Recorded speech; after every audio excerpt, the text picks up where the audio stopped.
20 رکعتیں تراویح، یہ 20 ہیں یا 8 ہیں؟ یہ سوال بڑا اہم ہر وقت چلتا رہتا ہے اور رمضان میں تقریباً ہر زبان پہ آ جاتا ہے کہ یہ ہیں کتنی رکعتیں؟ دیکھیں، اس سوال کا جواب دینے سے پہلے ایک مختصر سی بات میں اس پر عرض کرنا چاہوں گا کہ پہلے ہم اس بات کو سمجھ لیں کہ جو تراویح ہے نبی کریم صلی اللہ تعالیٰ علیہ وآلہ وسلم کے زمانہ اقدس سے اس کا اہتمام رہا ہے۔ یعنی بخاری شریف کی یہ مشہور حدیث مبارکہ تو موجود ہے کہ نبی کریم صلی اللہ تعالیٰ علیہ وآلہ وسلم 3 دن تک باہر تشریف لاتے رہے، ٹھیک ہے، اور آپ نے تراویح کی نماز پڑھائی اور صحابہ کرام علیہم رضوان نے آپ کے پیچھے نماز پڑھی۔ پھر اس کے بعد جب صحابہ کرام علیہم رضوان اگلی رات کو آئے تو نبی کریم صلی اللہ علیہ وسلم اپنے حجرہ مبارکہ سے باہر تشریف لے کر نہیں آئے، اور صحابہ کرام علیہم رضوان واپس چلے گئے۔ پھر حضور علیہ السلام نے یہ ارشاد فرمایا صبح میں کہ مجھے تمہارا شوق معلوم ہے، لیکن خشیت، مجھے اس بات کا خوف ہوا کہ ان تفترض علیکم، کہیں ایسا نہ ہو کہ یہ تمہارے پر فرض کر دی جائے، تو اس لیے میں نہیں آیا۔ تو آپ علیہ السلام نے تراویح کی جماعت پڑھائی، نماز پڑھائی، اور صحابہ کرام علیہم رضوان کو اس کی ترغیب مختلف احادیث کے اندر دلائی۔ مثلا بخاری شریف کی حدیث مبارکہ میں فرمایا کہ من قام رمضان ایمانا و احتسابا غفر له ما تقدم من ذنبه، کہ جو رمضان کے اندر ایمان اور اخلاص کے ساتھ قیام کرے، یعنی تراویح پڑھے، تو اس کے پچھلے گناہوں کو اللہ تبارک و تعالی معاف فرما دیتا ہے۔ ماشاءاللہ۔ ایک تو یہ کہ نبی کریم صلی اللہ تعالی علیہ وسلم نے پڑھائی نماز تراویح۔ ایک اور حدیث مبارکہ جو صحیح ابن خزیمہ کے اندر، صحیح ابن حبان کے اندر، سنن ابی داؤد کے اندر موجود ہے، سیدنا ابو ہریرہ رضی اللہ تعالیٰ عنہ اس حدیث پاک کے راوی ہیں کہ نبی کریم صلی اللہ تعالیٰ علیہ وآلہ وسلم ایک مرتبہ مسجد میں تشریف لے کر آئے رمضان کے اندر، تو آپ نے دیکھا کہ لوگ نماز پڑھ رہے، تراویح کی نماز پڑھ رہے تھے، لیکن کچھ لوگ مسجد کے گوشے کے اندر نماز پڑھ رہے تھے۔ صحیح۔ تو آپ نے فرمایا ما ہؤلاء، یہ کیا ہے؟ تو عرض کی گئی کہ یہ کچھ لوگ ہیں کہ جن کو قرآن یاد نہیں ہے، یعنی حافظ قرآن نہیں ہے۔ تو حضرت ابی بن کعب رضی اللہ تعالی عنہ ان کو نماز پڑھا رہے ہیں، یعنی تراویح کی نماز پڑھا رہے ہیں۔ تو اس پر نبی کریم صلی اللہ تعالی علیہ وآلہ وسلم نبی کریم صلی اللہ تعالیٰ علیہ وآلہ وسلم نے ارشاد فرمایا اصابوا او نعم ما صنعوا، یہ درست کام کر رہے ہیں، یا یہ ارشاد فرمایا کہ یہ بہت اچھا کام کر رہے ہیں۔ یہ حدیث مبارکہ مشہور کتابوں کے اندر موجود ہے، اس کے اوپر اگرچہ کہ سند کے اعتبار سے کلام ہے، لیکن ایک اور حدیث مبارکہ جو امام ابن وہب رحمۃ اللہ تعالیٰ علیہ نے اپنی موطا کے اندر ذکر کی، امام مالک القرظی رحمۃ اللہ تعالیٰ علیہ کے حوالے سے، وہ اس کی مؤید ہے۔ تو دونوں حدیثیں مل کر یہ ایک مضبوط حدیث مبارکہ ہے کہ جس سے یہ بات واضح ہے کہ نبی کریم صلی اللہ تعالیٰ علیہ وآلہ وسلم کے زمانہ اقدس میں حضرت ابی بن کعب رضی اللہ تعالیٰ عنہ یہ صحابہ کرام علیہم رضوان کے ایک گروہ کو تراویح پڑھایا کرتے تھے۔ کچھ افراد آپ کے پیچھے تراویح پڑھا کرتے تھے۔ یہ ابی بن کعب رضی اللہ تعالیٰ عنہ کا طریقہ کار تھا، اور نبی کریم صلی اللہ تعالیٰ علیہ وسلم نے اس کو مقرر رکھا، آپ نے اس سے منع نہیں فرمایا۔ حافظ ابن عبد البر رحمۃ اللہ تعالیٰ علیہ محدث ہیں، 5ویں صدی ہجری کے یہ بزرگ ہیں۔ موطا امام مالک کی ان کی عظیم شرح ہے التمہید لما فی الموطا من المعانی والاسانید، اس میں آپ یہ ارشاد فرماتے ہیں کہ نبی کریم صلی اللہ تعالیٰ علیہ وآلہ وسلم نے ان کو اس پر مقرر رکھا، باقی رکھا، وردیہ، اور آپ نے اس پر باقی رکھ کر اس پر رضامندی کا اظہار کیا۔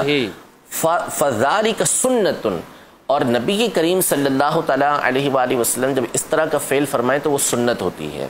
سنت 3 طرح کی ہوتی ہے، سنت قولی ہوتی ہے، سنت فعلی ہوتی ہے، سنت تقریری ہوتی ہے۔ سنت قولی کا مطلب ہے کہ نبی کریم صلی اللہ تعالیٰ علیہ وسلم نے کچھ ارشاد فرمایا، یہ کام کرنا ہے یا یہ کام کرو۔ فعلی کا مطلب حضور علیہ السلام نے کر کے وہ دکھایا، اور تقریری کا مطلب ہوتا ہے کہ نبی کریم صلی اللہ علیہ وسلم کے سامنے کوئی کام کیا گیا اور آپ علیہ السلام نے اس سے منع نہیں فرمایا، اس کو مقرر رکھا، تو اس کو بھی سنت کہا جاتا ہے۔ یہ بات کسی اہل علم کے اوپر مخفی نہیں ہے۔ حضرت ابی بن کعب رضی اللہ تعالیٰ عنہ نبی کریم صلی اللہ علیہ وسلم کے زمانے میں نماز پڑھایا کرتے تھے صحابہ کرام کے ایک گروہ کو۔ اچھا، اب حضرت عمر رضی اللہ تعالیٰ عنہ کے دور تک یہ سلسلہ چلتا رہا۔ حضرت عمر رضی اللہ تعالیٰ عنہ کی حدیث مبارکہ یہ بخاری شریف کے اندر موجود ہے۔ حضرت عبد الرحمن بن عبد القاری رضی اللہ تعالیٰ عنہ کہتے ہیں کہ میں حضرت عمر کے ساتھ مسجد کے اندر آیا رمضان کے اندر، تو ہم نے دیکھا کہ لوگ الگ الگ نماز تراویح پڑھ رہے ہیں. کچھ گروہ، ایک گروہ کسی کے پیچھے پڑھ رہا ہے، کسی کے پیچھے پڑھ رہا ہے، کچھ لوگ اپنی اپنی نماز ادا کر رہے ہیں. تو حضرت عمر رضی اللہ تعالی عنہ نے یہ ارشاد فرمایا کہ لو جمعت هؤلاء علی قارئ، کہ اگر میں ان کو ایک قاری کے پیچھے جمع کر دوں تو لکان امثلا. یہ بات بہت اچھی ہے. پھر اس کے بعد حضرت عمر رضی اللہ تعالی عنہ نے اس بات کا پختہ ارادہ فرما لیا کہ آپ نے ایک قاری کے پیچھے جمع کرنا ہے. تو آپ نے حضرت ابی بن کعب رضی اللہ تعالی عنہ کے پیچھے ان تمام کو جمع کر دیا. دوسرے دن حضرت عمر رضی اللہ تعالی عنہ جب تشریف لے کر آئے، عبد الرحمن بن عبد القاری یہ بھی ساتھ تھے، تو دیکھا کہ تمام کے تمام لوگ حضرت ابی بن کعب رضی اللہ عنہ کے پیچھے نماز پڑھ رہے ہیں. تو آپ نے فرمایا کہ نعم البدعۃ هذه، یہ کتنا اچھا طریقہ کار ہے، کتنا اچھا عمل ہے. یعنی پہلے لوگ الگ الگ بھی پڑھتے تھے، کوئی کسی کے پیچھے پڑھ رہا ہوتا تھا، لیکن اب کیا ہوا کہ سارے کے سارے ایک جگہ جمع ہو گئے. تو حضرت عمر رضی اللہ تعالی عنہ نے جو نیا کام کیا تھا وہ یہ کیا تھا کہ سب کو ایک کے پیچھے جمع کر دیا. تراویح کی جماعت تو نبی کریم صلی اللہ علیہ وسلم سے ثابت تھی، لیکن یہاں پر جو مسئلہ تھا وہ یہ تھا کہ آپ نے ایک کے پیچھے سب کو جمع کر دیا اور اس کو فرمایا کہ یہ ایک نیا طریقہ کار ہے لیکن بہت ہی اچھا طریقہ کار ہے. اچھا، اب یہ سوال پیدا ہوتا ہے کہ حضرت ابی بن کعب رضی اللہ تعالیٰ عنہ جلیل القدر صحابی ہیں، اور نبی کریم صلی اللہ تعالیٰ علیہ وسلم کے زمانے میں بھی آپ نماز پڑھا رہے ہیں تراویح کی، اور حضرت عمر رضی اللہ تعالیٰ عنہ نے تو سب کو ان کے پیچھے جمع کر دیا. تو حضرت ابی بن کعب رضی اللہ تعالیٰ عنہ کتنی رکعتیں پڑھایا کرتے تھے؟ اب سوال یہاں سے، حضرت ابی بن کعب رضی اللہ تعالیٰ عنہ کتنی رکعتیں پڑھایا کرتے تھے؟ حدیث کی ایک مشہور کتاب ہے الاحادیث المختارہ، امام ضیاء المقدسی رحمۃ اللہ تعالی علیہ ان کی کتاب ہے، اور انہوں نے اپنے علم کے مطابق جو ان کے نزدیک صحیح احادیث تھیں اسے ایک جگہ جمع کیا ہے. یہ حدیث مبارکہ محققین کے مطابق سند حسن کے ساتھ ثابت ہے کہ حضرت ابو العالیہ کہتے ہیں حضرت ابی بن کعب رضی اللہ تعالی عنہ کو حضرت عمر رضی اللہ تعالی عنہ نے نماز پڑھانے کا حکم دیا کہ لوگ دن میں روزہ رکھتے ہیں اور رات میں سارے کے سارے اچھے انداز میں تلاوت نہیں کر سکتے، ظاہر سارے کے سارے حافظ نہیں ہوتے، تو اگر تم رات کو ان کو تلاوت کر دیا کرو، امامت کروا دیا کرو اور یہ تمہارے پیچھے نماز پڑھ لیا کریں. تو حضرت ابی بن کعب رضی اللہ تعالی عنہ نے کہا کہ یا امیر المومنین ھذا شیء لم یکن، کہ ایسا تو پہلے نہیں ہوا کہ سارے کے سارے ایک قاری کے پیچھے ادا کریں. حالانکہ حضرت ابی بن کعب کے پیچھے لوگ پڑھتے رہے ہیں لیکن سارے ایک ساتھ پڑھتے ہوں ایسا نہیں تھا. تو حضرت عمر رضی اللہ تعالی عنہ نے فرمایا قد علمت، مجھے معلوم ہے، ولکنہ احسن، لیکن یہ چیز ہے اچھی کہ سارے ایک جگہ جمع ہو کے پڑھیں گے. فصلی بہم 20 رکعتا، کہ حضرت ابی بن کعب رضی اللہ تعالی عنہ نے ان تمام کو پھر 20 رکعتیں پڑھائیں. تو اب 20 رکعتیں حضرت ابی بن کعب رضی اللہ تعالی عنہ کا پڑھانا یہ سند حسن کے ساتھ ثابت ہے، یعنی ایک اچھے درجے کی حدیث سے یہ بات ثابت ہے. تو یہ بات تو متصور ہو ہی نہیں سکتی کہ حضرت ابی بن کعب رضی اللہ تعالی عنہ اس طریقہ کار کو تبدیل کر دیں جو نبی کریم صلی اللہ تعالی علیہ وآلہ وسلم کے زمانہ اقدس میں تھا، اب اس سے ہٹ کے وہ یہاں پر نماز پڑھانا شروع کر دیں. تو وہ اس وقت بھی 20 رکعتیں ہی پڑھاتے تھے، اس لیے جب حضرت عمر رضی اللہ تعالی عنہ نے ان کو مقرر کیا تو آپ اس وقت بھی 20 رکعتیں پڑھایا کرتے تھے. اور اس کی جماعت کے قیام اور نہ ہونے کے حوالے سے جب حضرت عمر کہہ رہے ہیں کہ آپ نماز پڑھاؤ تو ان کو آگے سوال کیے جا رہے ہیں کہ آپ کیوں ہمیں ایسا کہہ رہے ہیں، لیکن انہوں نے کہا کہ بھائی اچھا عمل ہے، اس کو جاری کیا جائے، ایک کے پیچھے آ جائیں جو نہیں قرآن جن کو آتا وہ بھی یہ قرآن سن سکیں. تو یہ کیسے پوسیبل ہو سکتا ہے کہ وہ 12 رکعتیں ہی بڑھا دیں اور یہ باقی سب خاموش ہو جائیں؟ یہ سب سے بڑی بات یہ ہے کہ ایک تو کسی صحابی سے ایسا متصور نہیں، ٹھیک ہے. دوسرا یہ کہ پھر سارے کے سارے صحابہ متفق بھی ہو گئے کہ ٹھیک حضرت ابی بن کعب رضی اللہ عنہ کو کہہ بھی نہیں رہا کہ جی حضور صلی اللہ علیہ وسلم کے زمانے میں تو 8 ہوتی تھیں، بھائی آپ کیوں 20 پڑھا رہے ہیں. دیگر جو آثار ہیں صحابہ کرام علیہم رضوان کے، حضرت عمر رضی اللہ تعالی عنہ کی تو امام بیہقی رحمۃ اللہ تعالی علیہ نے سنن کبریٰ میں معرفت السنن والآثار میں یہ احادیث روایتیں ذکر کی ہیں. حضرت سعید بن یزید کہتے ہیں کہ ہم حضرت عمر رضی اللہ تعالی عنہ کے زمانے میں 20 رکعتیں پڑھا کرتے تھے اور وطر پڑھا کرتے تھے. اسی طرح امام ابن ابی شیبہ رحمۃ اللہ تعالی علیہ انہوں نے اپنی مصنف کے اندر یہ روایت نقل کی حضرت ابو الحسنہ سے کہ حضرت علی رضی اللہ تعالی عنہ نے ایک شخص کو حکم دیا، یعنی اپنے زمانہ خلافت میں، کہ یصلی بہم فی رمضان 20 رکعتن، کہ ان کو رمضان کے اندر 20 رکعتیں پڑھائیں. ٹھیک ہے، تو 20 رکعتیں پڑھانے کا حضرت علی رضی اللہ تعالیٰ نے حکم دیا. حضرت علی رضی اللہ تعالیٰ عنہ کے خلفاء حضرت شتیر بن شکل، ان کی روایت بھی مصنف ابن ابی شیبہ کے اندر موجود ہے کہ یہ بھی 20 رکعتیں پڑھایا کرتے تھے. اسی طرح ان کے ایک اور شاگرد سوید بن غفلہ، ان کی روایت جو ہے وہ التاریخ الکبیر کے اندر امام بخاری رحمۃ اللہ تعالی علیہ لے کر آئے ہیں. وہ بھی 20 رکعتیں رمضان کے مہینے کے اندر پڑھایا کرتے تھے. امام محمد بن نصر المروزی نے اپنی کتاب مختصر قیام اللیل میں حضرت عبداللہ بن مسعود رضی اللہ تعالی عنہ کا یہ عمل نقل کیا کہ وہ 20 رکعتیں پڑھایا کرتے تھے. تو صحابہ کرام علیہم رضوان تواتر کے ساتھ 20 رکعتیں پڑھتے اور پڑھایا کرتے تھے. اور خود نبی کریم صلی اللہ تعالیٰ علیہ وآلہ وسلم سے حضرت جابر بن عبداللہ رضی اللہ تعالیٰ عنہ کی حدیث مبارکہ امام ابو طاہر السیرفی رحمۃ اللہ تعالیٰ علیہ نے اپنی کتاب مشیخۃ المحدثین البغدادیہ، اس کی جلد نمبر 1 صفحہ نمبر 243 پر آپ نے اس کو نقل کیا ہے، جس میں آپ نے یہ بیان کیا، حدیث نمبر تقریباً 825 ہے اس کا. حضرت جابر بن عبداللہ رضی اللہ عنہ فرماتے ہیں کہ نبی کریم صلی اللہ علیہ وسلم رمضان میں مسجد میں تشریف لائے اور ہمیں 24 رکعتیں پڑھائیں. 24 یعنی 4 رکعت فرض عشاء کے پڑھائے اور 20 رکعتیں آپ نے تراویح کی پڑھائیں. یہی حدیث مبارکہ تاریخ جرجان کے اندر بھی موجود ہے، اور مصنف ابن ابی شیبہ کے اندر امام حضرت سیدنا عبداللہ بن عباس رضی اللہ تعالی عنہما کی بھی حدیث مبارکہ موجود ہے کہ جس میں حضرت عبداللہ بن عباس رضی اللہ تعالی عنہما یہ فرماتے ہیں کہ نبی کریم صلی اللہ علیہ وسلم ہمیں رمضان کے اندر 20 رکعتیں اور وتر پڑھایا کرتے تھے. تو اگرچہ کہ ان میں بعض سندوں کے اوپر کلام ہے، لیکن یہ سارے مل کر ایک مضبوط حدیث بنتی ہیں اور صحابہ کا عمل اس کے اوپر یہ تائید کرتا ہے اس کی. یعنی بعض لوگ کہتے ہیں کہ جس حدیثوں پر کلام ہے، بھائی کس بنیاد پہ کلام ہے؟ کہ محدثین نے کلام کیا ہے. تو محدثین کا ایک اصول یہ ہے کہ جب کوئی حدیث کسی دوسری حدیث کے ساتھ ملتی ہے تو اس کو مضبوطی حاصل ہوتی ہے، وہ مؤید ہو جاتی ہے اور ایک اچھے درجے کی حدیث بن جاتی ہے. اور پھر صحابہ کا جو عمل ہوتا ہے وہ موقوف حدیثیں کہلاتی ہیں، اور موقوف حدیثیں جو ہیں وہ مرفوع حدیثوں کی مؤید ہوتی ہیں، یعنی اس کی تائید کرنے والی ہوتی ہیں، اس کو مضبوط کرنے والی ہوتی ہیں.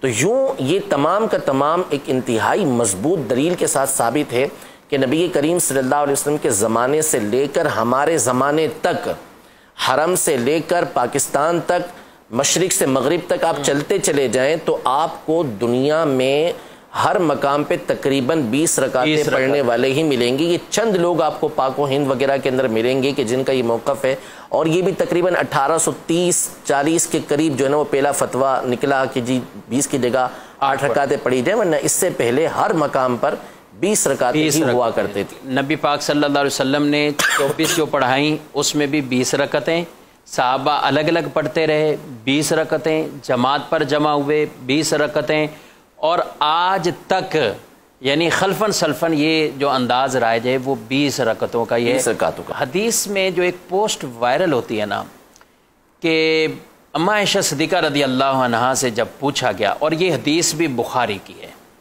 تو اس کے حوالے سے کہ جب ان سے پوچھا گیا کہ نبی پاک صلی اللہ علیہ وسلم کی نماز رات والی کیا تھی، تو انہوں نے فرمایا رمضان ہو یا غیر رمضان وہ 11 رکعتیں پڑھتے تھے، رمضان ہو یا غیر. اور یہ حدیث ہے بخاری شریف کی، اور اس میں ہے بھی یہ رمضان ہو یا غیر رمضان. تو کیا فرماتے ہیں؟ سب سے پہلی چیز تو اس میں خود آپ نے جو الفاظ ذکر کیے وہ یہ الفاظ تھے کہ رمضان ہو یا غیر رمضان. جی جی. تو خود یہ الفاظ بتا رہے ہیں کہ یہاں پر تراویح کی بات نہیں ہے، زبردست. یہاں بات ہے رات کی اس نماز کی کہ جو تراویح کے علاوہ ہے. میں نے شروع میں بتا دیا کہ قیام اللیل ایک الگ لفظ ہے، اور تراویح کے لیے حدیثوں میں قیام رمضان کا لفظ آیا ہے، وہ ایک الگ چیز ہے اور اس کو تراویح کہا جاتا ہے. تو اس کا مطلب ہے کہ یہاں جو حدیث میں سیدہ عائشہ رضی اللہ تعالی عنہا جو ارشاد فرما رہی ہیں وہ فرما رہی ہیں رات کی اس نماز کا کہ جو تراویح کے علاوہ ہے، کیونکہ رمضان کے علاوہ تو تراویح پڑھی ہی نہیں جاتی، اور یہاں پہ رمضان اور غیر رمضان دونوں کا سوال ہے.